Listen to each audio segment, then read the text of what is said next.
हरे कृष्णा। ये महाभारत के प्रसंग आता है। महाभारत में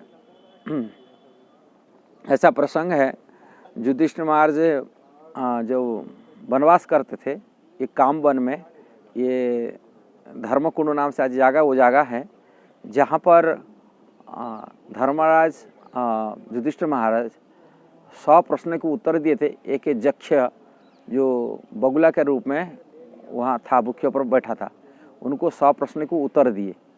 उसी 100 प्रश्न में एक प्रश्न था, ये संसार में जो दोस्ती निभाते, दोस्ती होता है, सब अपने अपने दोस्त बनाते, किंतु एक दैवी द्वारा निर्धारित दोस्त कौन होता है? जो भगवान के द्वारा निर्धारित होते, दैवी द्वारा निर्धारित होते। युधिष्ठिर महाराज उसको उत्तर दिए, दैवी द्वारा जो निर्धारित दोस्त होते हैं पति पत्नी।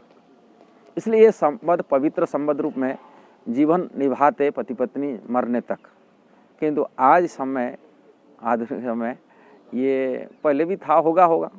ये सोशल साइंस में कई प्रकार विवाह प्रथा आता है। गंधर्व विवाह है कि इसको लव मैरिज कहता है, गंधर्व विवाह को, जिसको आजकल बोलते लव नहीं, वो काम है।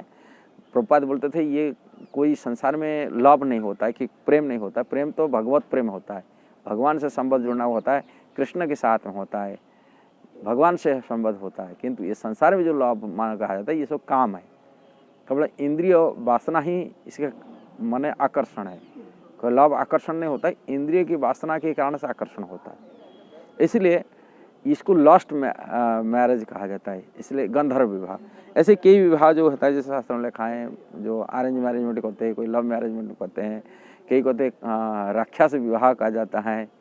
एक क्षत्रिय के लिए भी राक्षस विवाह कहा जाता है। किसी के जैसे बड़ा जबरदस्त की कोई नहीं कि विवाह कर रहा है, आज की लव जिहाद बन जाता है, ये राक्षस विवाह। ऐसे प्रकार जबरदस्त की, ऐसे तरह तरह की विवाह की प्रथा वर्णन तो है, किंतु ये विवाह जो शांतिपूर्ण होते, जैसे अरेंज में करते हैं, जो शास्त्र की वैदिक विवाह उसके होते हैं, माता पिता की, गुरुजन की, वरिष्ठ व्यक्ति जो वो अरेंजमेंट करते हैं, उसको देवता द्वारा मिला हुआ आशीर्वाद मान की दैवी आशीर्वाद मान की, भगवान के आशीर्वाद मान करके पति पत्नी जीवन भर निभाते।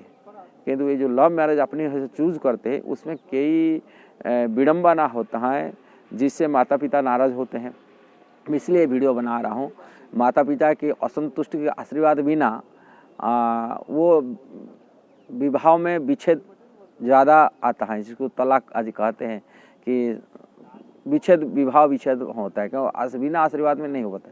इसलिए हमेशा माता पिता को चूज करना, ऊपर भरोसा रखी कोई लड़की चूज करता है, वो सबसे बेहतर होता है उसके लिए लाइफ में। किंतु विवाह की पहले यदि कोई संबंध किससे बनता है, किसी से संपर्क बना देते, वो अपने पैर में कुल्हाड़ी मारती, वो लड़की अपनी पैर में कुल्हाड़ी मारती, माता पिता सिलेक्शन पहले से यदि करती है। और यदि संबंध बनाए के रखते हैं, इस प्रकार की बहुत माता पिता के आशीर्वाद नहीं मिलता है, और वहाँ लड़के के घर जाते हैं, लड़के और माता पिता वो भी नाराज होते हैं विवाह में। जो नाराज हो जाते हैं उन लोगों को, फिर वहाँ भी रहना उनके लिए ज़िंदगी खराब हो जाता है, वो भी आशीर्वाद, उनका भी आशीर्वाद नहीं मिलता। जिस कारण से जवानी उम्र में कामुक वासना से, एक आकर्षण की कारण से जब लड़का लड़की आकर्षित हो जाते हैं, और लड़का लड़की आकर्षित हो जाने के नाते तो हो जाता है विवाह, रहते हैं थोड़े दिन, थोड़ी बाद में वो माता पिता को लड़की जो बहू आती है वो सम्मान दे नहीं पाती हैं, कि माता पिता उससे भी आकर्षण रहे, तो फिर बाद में फिर वो माता पिता संपर्क नहीं होने के, तो वो विवाह विच्छेद में परिणत होता है, वो लड़ाई झगड़ा में चलता है। इसीलिए इसका सॉल्यूशन के लिए मैं इसका वीडियो बना रहा हूँ। इसको पूरी वीडियो आप जानकारी करिए, कारण ये जो सॉल्यूशन क्या है आज के समय।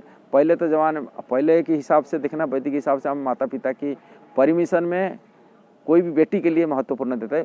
परमिशन, माता पिता की परमिशन ले करके किसी चूज करे, बिना उनकी परमिशन में चूज ना करे किसकी, ये हमारा वैदिक नियम। और मनु संहिता के हिसाब से कहा गया, एक जगह पर महाभारत में कहा गया, लड़की जब 12-13 साल की, 14 साल हो जाते हैं, जो मैच्योरिटी हो जाती है लड़की, तभी उनके माता पिता उनको शादी करा देना चाहिए, विवाह करा देना चाहिए। ये महाभारत में भीष्म पितामह बोल रहा है। और यदि माता पिता नहीं करते, 3 साल तक वो वेट करना चाहिए। और 3 साल बाद में वो अपनी चॉइस करके शादी कर लेना चाहिए, ये लिखा गया। कारण आजकल तो पढ़ाई के चक्कर में 25-26 साल हो जाता है, किंतु पहले ज़माने में 12-13 साल में शादी करा देते थे। और शादी जो चूज कराते, किंतु लड़का का उम्र हमेशा बड़ा होना चाहिए। जब यदि बड़ा नहीं होता है, वो बराबर की होता है, वो लड़ाई झगड़ा भी होता है, बराबर समझ करते हैं। लड़की छोटी रहती है लड़का से। और मनु संहिता में ये बात भी लिखा गया, भीष्म पितामह तो ये बात बता रहे हैं, पहले ज़माना होता है 10 साल, जो कोई 7 साल की लड़की होता शादी कराते, उनको 21 साल की लड़का के साथ शादी कराना चाहिए। और 10 साल लड़की हो जाता है, उसके 30 साल की लड़का के साथ शादी कराना चाहिए। ये महाभारत में भीष्म पितामह बता रहे हैं विवाह की प्रथावारी में ये बात ही। आप बोले कि इतना डिफरेंट है पहले ज़माने में उम्र भी होता जाता काफ़ी, वो लोग रहते थे, इसलिए विवाह को वयस की सीमा रेखा डिफरेंट रखा जाता। 10 साल 15 साल जो डिफरेंट रहता है, वो बड़ी को सम्मान कर पाता बेटी लड़की बड़े को। आजकल सम्मान बुद्धि नहीं होता, पति प्रति जो सम्मान बुद्धि रहता वो नहीं रहता है। और इंद्रिय तृप्ति ही विवाह की मुख्य साधन रह गया। केवल इंद्रिय भोग की, लड़की चाहता है भोग करने के लिए, लड़का चाहते है भोग करने के लिए। और इंद्रिय तृप्ति यदि व्याघात घटता है आपस में, वो विच्छेद बन जाता है। ये मुख्य कारण बन जाता है, ये विच्छेद की ये मूल कारण बनता है। और इंद्रिय तृप्ति, हाँ, फिर लड़का जब उम्र होता है, इंसान मन की इच्छा पूर्ति हो जाता है कि फिर धीरे धीरे लड़की जो जब भी होने की इच्छा पूर्ति होता है, पुणे इसमें मन में माता पिता प्रति पुणे बूढ़ा हो जाते हैं, माता पिता की सेवा ठीक से नहीं कर पाता है, ये पुणे उसमें झगड़ा होता है। बहुत जगह पर होता है माता पिता की। इसलिए जब भी बेटी माता पिता को नाराज करी शादी कराए, अति कम ससुराल में जा करके अपनी सास ससुर को अपनी माता पिता रूप में उनको सम्मान करे और उनको सेवा करे, इसी प्रकार करे जिस प्रकार वो लड़का भी खुशी हो सकता है आगे जा कर के। यदि माता पिता की सेवा नहीं करता है, कि सास ससुर की सेवा नहीं करता है, लड़का शुरुआत में तो प्यार करेगा, ये देखा जाता है, ये अनुभव की बात मैं देखा हूँ, इसलिए मैं आपको वीडियो बना रहा हूँ। और शुरू में ये करेगा, आकर्षण करना, शरीर की काम वासना है कि आकर्षण में पत्नी प्रति अटैचमेंट रहता है। फिर बाद में जब देखता है अपने माता पिता वृद्ध हो गए, किंतु अपनी पत्नी उनको माने बिहेव सही नहीं कर रहा है, व्यवहार सही नहीं रख रहा है, फिर उनको पत्नी की बंधियाँ डाइवर्स कराता है। ये केस हुआ है कई बार, कैसे ये अनुभव। यदि वो माता पिता नाराज करी जाता है, फिर जाके ससुराल में माता पिता को अपना लेता है, तभी वो एडजस्ट कर रह जाता है वहाँ। ये देखा जाता है कई जगह पर ये हुआ, तो माता पिता को आकर्षण होता है, घर को बहुत उनकी लव मैरिज के लिए बहुत अरेंजमेंट सहना पड़ता है।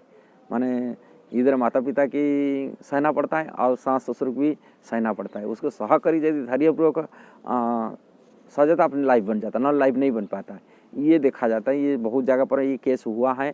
हमारे अनुभव की बात मैं बताता हूँ, कई जगह केस हमारे कांग्रेगेशन की पिचिंग में देखना पड़ता है। और किंतु इसी जगह पर उनको जो लव मैरिज करते हैं, वो दोनों तरफ सहने के लिए तैयार होना चाहिए, उनको धैर्य रखना पड़ेगा। और धैर्य खोलने से नहीं होगा ये। और माता पिता को अपना के माने की सेवा करना पड़ेगा। और ससुराल में जा करके यदि माता पिता साथ वहाँ नहीं, यहाँ भी आशीर्वाद नहीं मिला कि सास ससुर, हमेशा जीने के लिए बड़े के आशीर्वाद में जीना चाहिए। बड़े के आशीर्वाद न लेके जो जीता है, जीने के लिए चाहेगा, वो कभी सुखी नहीं हो सकता है। ये लड़कियों के लिए, लड़का के लिए ऐसा ही है जो आपकी लव मैरिज कर रहे हैं, और वो लव मैंने लस्ट मैरिज कर रहे हैं, वो लव मैरिज देखना चाहिए। मैं जिसको शादी कर रहा हूँ, वो उन्हीं के माता पिता से वो नाराज करके आई है, उनके माता पिता प्रति उनकी स्नेह भावना, आदर भावना अच्छा रहना चाहिए। माने लड़की के माता पिता के प्रति सम्मान बुद्धि होना चाहिए। कारण वो सोचे मेरा दामाद सही है, हमको सही इज्जत दे रहा है, सम्मान कर रहा है। यदि इज्जत नहीं मिलेगा, फिर लड़की भी अपनी माँ बाप को, लड़का के माँ बाप को भी प्यार नहीं कर सकता है। कारण एक अपोजिट में होता है। इसलिए उनको, लड़का को उनके माता पिता जो लव मैरिज करता है, उनके माता पिता प्रति लड़का के रहे, लड़की के माता पिता प्रति आदर भावना रहना चाहिए। लड़की का आदर भावना अपने माता पिता से ज़्यादा रहना चाहिए, लड़का का माता पिता प्रति आदर भावना रहना चाहिए। जब ऐसा रहेगा तभी जाए कि ये हो सकता है लड़का को। और विवाह पहले से ऐसा ही नहीं होना चाहिए, विवाह करें अपनी थोड़ा दिन बाद में ये करेंगे, ऐसा नहीं होना चाहिए। जीवन भर निभाने के लिए संकल्प रखना चाहिए, दृढ़ता रखना चाहिए। ऐसा लव मैरिज नहीं, ये लस्ट मैरिज में परिणत न करिए, ये लस्ट मैरिज है। इसलिए लव मैरिज मतलब अपनी जीवन जिंदगी भर निभाने के लिए संकल्प पत्र होना चाहिए। ये सब गंदी विचार होना नहीं चाहिए। केवल इंद्रिय तृप्ति ही साधन है, इंद्रिय तृप्ति खत्म हो जाएगा, बस खत्म हो गया, ये विचार नहीं होना चाहिए। बहुत जगह पर देखता है विवाह करते शुरू में यदि पति कौन लंपुसक बन जाता है, उसको छोड़ देते। ये भी नहीं होना, भारतीय कल्चर नहीं है। काम वासना में जितना दिन है उतना दिन सुख है, काम वासना खत्म हो गया, बस दोनों ये है, ये ऐसा नहीं होना चाहिए। इंद्रिय तृप्ति साधन ही यही है, इंद्रिय वासना ही हमको भीतर ही होता है। किंतु प्रेम जैसे होता है निस्वार्थ, कोई भी इच्छा न रखी, हम दूसरे को एक सैक्रिफाइस करते हैं, सुख देते हैं, उनकी सुख के लिए चाहते, एक दूसरा से सुख के लिए चाहते, तभी प्रेम मिलता है इसमें। इसलिए वीडियो को यदि आपको सही लगा जरूर शेयर करनी, सब्सक्राइब करें, लाइक कमेंट दीजिए। किंतु मैं एक बात पुनः बोलता हूँ, कोई भी लड़की विवाह को पहले किसी लड़का साथ संबंध न बनाए। विवाह को पहले जो माता पिता सिलेक्शन करे उससे संबंध बनाए रखे। इसकी पहले संबंध बनाए रखेगा तो निश्चित उनके पैर में कुल्हाड़ी मारेगी। ये लड़का के लिए, ये लड़की के लिए बहुत सतर्क रहना चाहिए, सावधान रहना चाहिए, कभी भी किसी से संबंध नहीं बनाना चाहिए। अजय संबंध बनाते हैं उनको पुण्य विवाह करना चाहिए। उसको छोड़कर पुण्य माता पिता बोलेंगे हाँ हमारे ये पहले संबंध एक जगह बनाया, पुण्य दूसरी जगह संबंध बनाने के लिए पुण्य जाएगा।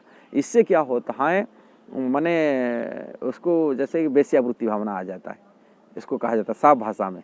अब कहना एक जगह संबंध बनाया, संबंध रख कर पुण्य दूसरी जगह बोलता है ये करे। लोग सोचते हैं संबंध बनने आजकल मतलब फिजिकल संबंध ही संबंध बनाता है, ऐसा नहीं है। फिजिकल संबंध होने से जाएंगे संबंध बनेगा, न होता नहीं। जो मन से, बुद्धि से, विचार से, वाणी से संबंध बन जाता है वो संबंध ही माना जाता है। यहाँ पर लिखा गया कि अगर हम जैसे ही सावित्री मन में सोच लिए मैं ये पति रूप में चुन रहा हूँ, अपने माता पिता को बोले, ये माता पिता ना कर दिए, तभी नहीं कि मैं मन से उनको पति रूप में स्वीकार कर दिया। ये संकल्प होता है दृढ़ता से। और ऐसा ही देखा जाता है जब जजाति महाराज अपनी वो दैवी वश ऐसा ही हुआ था, देवजानी को कुआं में गिरा था, नंगे माने कपड़ा निवस्त्र में था, उन्होंने हाथ पकड़े, उनको अपने कपड़ा ढक के अपने बाद में उठा के लेके आए थे कि देवजानी बोला मेरा हाथ टच किए माने मैं इसको शादी करूंगा, कारण मैं परपुरुष और दूसरी जगह नहीं जाऊंगा। ये नियम है शास्त्र में, भले ही कोई कास्ट हो किसी हो, कि नियम होता है कि संबंध एक बार बनता था उसमें पुण्य ये नहीं करें। ये धोखाबाज है, हम जो धोखाबाज किसी को करते हैं, लड़का हो लड़की हो, पुण्य हमको मुझे धोखाबाज चीज़ मिलेगा, लड़की हो लड़का मिलेगा। इसीलिए संबंध शादी के पहले नहीं होना चाहिए, यदि हुआ तो उसको निभाना चाहिए जीवन भर। ये आप जा करके वहाँ माता पिता को अपना माने की, लड़की अपना ससुराल को जा करके सास ससुर को अपनी माता पिता जैसा ही इसी हिसाब से प्रेम करना चाहिए, इतना प्रेम होना चाहिए। और लड़का के मध्य भी जो लड़की सास आखिर की आती हैं उनको मध्य इतना ही प्रेम होना चाहिए, उसको श्रद्धा रखना चाहिए, उनके माता पिता प्रति इतना सम्मान होना चाहिए जैसे अपने माता पिता को सम्मान करता है, इतना ही अपनी पत्नी के माता पिता को सम्मान करे, जिससे बड़ी के आशीर्वाद मिले। और बड़ी का आशीर्वाद मिलेगा तो हम जीवन में सुखी हो सकते हैं। बिना बड़े व्यक्ति के आशीर्वाद से हम जी नहीं सकते, ये जीना चाहिए। अच्छा लगा जरूर वीडियो शेयर करनी, सब्सक्राइब करिए, लाइक कमेंट दीजिए। हरे कृष्णा।